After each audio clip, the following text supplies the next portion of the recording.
Auditor General Mapachoka Nancy Gathungu ofulo ni Jokenya wito bilion 6 kotendre kod fwai mag chudo ne chenro mar dongruok maok tieki e saa mowinjore.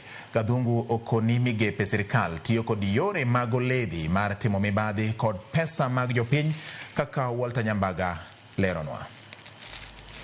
Nyim komiti od bura mar budget, Auditor General Nancy Gathungu onyenya diera ni kuom thuolo mar higni 4 mokalo, Jokenya osewito pesa maromo bilion 6.6 kotendre kod fwai ma ichulo e rem tieko chenro mag dongruok e wang' saa mowinjore. Ting' mag Gathungu lero ne japiny e machurgo sigono e yor osuru. Between the financial year 2020-2021 and financial year 2023-2024, the government paid commitment fees totaling 6.569 billion on undrawn amounts in respect of loans signed between the government of Kenya and foreign lenders. Komenda mare Kenya ne owito omenda maromo bilion 1.6 e chenro mag dongruok manene kod sir mane otengnegi.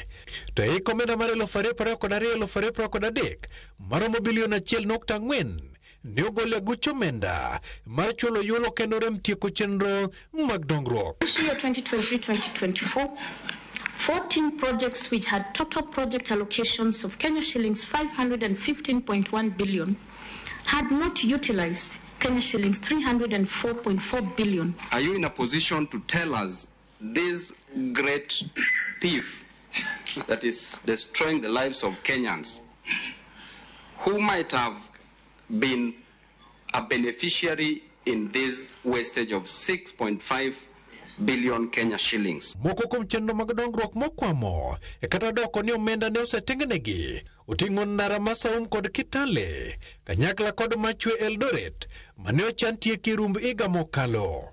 Ndara masani sirkal menyo motegno e gin mawuok Ramu e twenyo gari dolo Kubo nyaka Kotulo to gomo Tarbaj kochomo Wajia Samatar nyaka Modogashe machwe Tuch Isiolo. Magi ochake higa mar 2023 kendo dhi mwonyo maromo milion 16 kende. Gathungu bende oko ne komiti no ni omenda mar Aslan sani nyodho kendo rumo ni mar olano otimo mudho kendo kaka iole bende otimo mibadhi.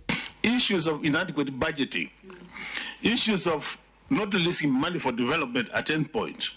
To kane ochope weche gope ma piny Kenya ni godo, komiti no nomako mach kendo ywaruok mapek ne pek meli. Have you conducted audit on our debt situation as a country? And if that is the case, how much is the actual debt in our country? And I also wanted to ask my brother Ndindi that relax, just relax. Let us do the budget within the framework that we have. You know, if you would like us to extend and ask things that really are not here, then it means you're basically playing politics. Walter Nyambaga, Ramogi TV.